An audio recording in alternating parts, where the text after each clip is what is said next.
প্রিয় শিক্ষার্থী বন্ধুরা, আজকে আমরা টেন্স নিয়ে আলোচনা করব। অন্যান্য টেন্সের মতো প্রেজেন্ট টেন্সও 4 প্রকার।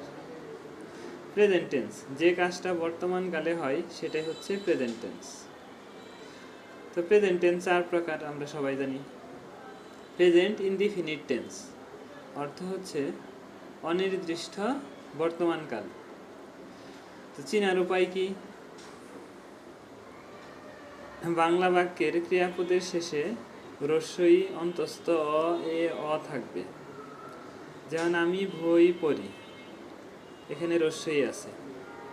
সে ফুটবল খেলে, একার আছে।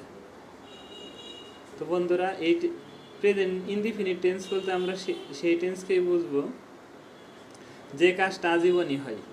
যেমন আমি বই পড়ি, আমি আগেও পড়তাম, এখনও পড়ি, ভবিষ্যতেও পড়বো। তো সে মেসি ফুটবল খেলে, মেসি যতদিন অবসর না নিবে সে ফুটবল খেলবেই। যে কাজটা সবসময়ই হয় সেটা হচ্ছে প্রেজেন্ট ইনডিফিনিট টেন্স। এক্ষেত্রে আমরা সাবজেক্টের পর মূল ভার্বের প্রেজেন্ট ফর্ম ইউজ করব। তবে সাবজেক্ট যদি থার্ড পারসন সিঙ্গুলার নাম্বার হয় তবে ভার্বের সাথে এস বা ইয়েস, আর বাকি সব ক্ষেত্রে এবং প্লুরাল হলে এস যুক্ত হবে না।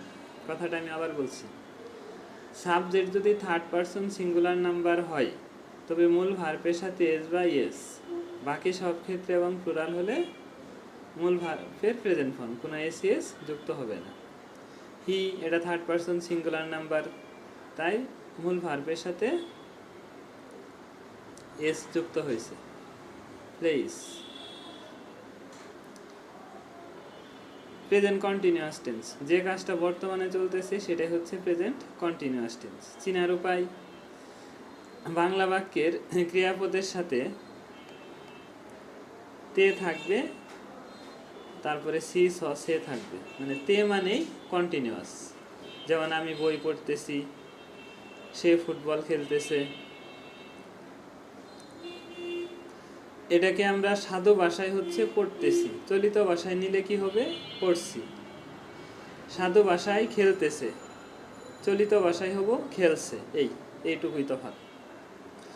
তাহলে ফার্স্ট পারসন সিঙ্গুলারে এম, থার্ড পারসন সিঙ্গুলারে ইস, বাকি সব ক্ষেত্রে এবং প্লুরাল হলে আর, মূল ভার্বের সাথে আইএনজি। আমি কথাটা আবার বলছি, ফার্স্ট পারসন সিঙ্গুলার হলে এম, থার্ড পারসন সিঙ্গুলার হলে ইস, বাকি সব ক্ষেত্রে এবং প্লুরাল হলে আর। এটা ফার্স্ট পারসন সিঙ্গুলার, তাই এম। দে হি এটা থার্ড পারসন সিঙ্গুলার, তাই ইস। আর দে প্লুরাল, তাই কি হয়েছে? আর। তাহলে I am reading books, he is playing football, they are learning English.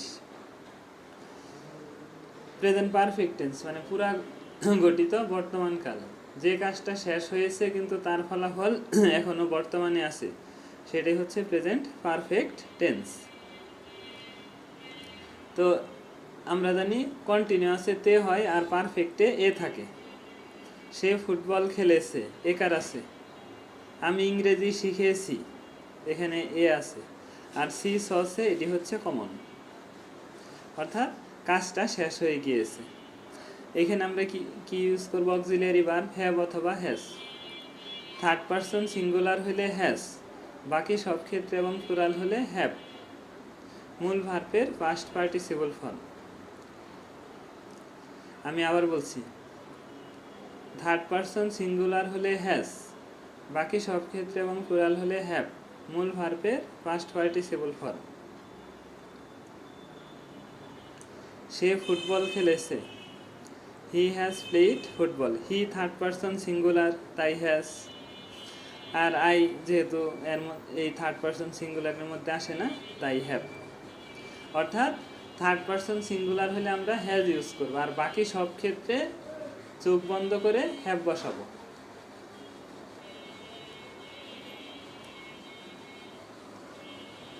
আচ্ছা, এখন আমরা চতুর্থ টেন্স অর্থাৎ ফিউচার পারফেক্ট কন্টিনিউয়াস নিয়ে আলোচনা করব। এটা ঠিক কন্টিনিউয়াসের মতোই, দ্যাট মিনস তে থাকবে। আর তবে এখানে সময় উল্লেখ থাকবে, সকাল থেকে বিকাল থেকে, 2 ঘন্টা ধরে, 3 ঘন্টা ধরে। তো সংখ্যা থাকলে ফর, আর সংখ্যা না থাকলে অর্থাৎ সকাল বিকাল দুপুর থাকলে সিন্স।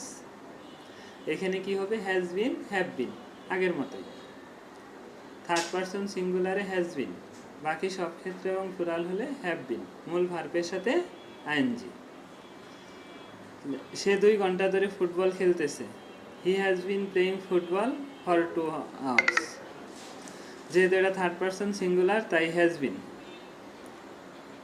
অর্থাৎ থার্ড পারসন সিঙ্গুলার হলে হ্যাজ বিন, বাকি সব ক্ষেত্রে এবং প্লুরাল হলে আমরা চোখ বন্ধ করে হ্যাভ বিন ইউজ করব। ওকে বন্ধুরা, আমাদের প্রেজেন্ট টেন্সের আলোচনা শেষ।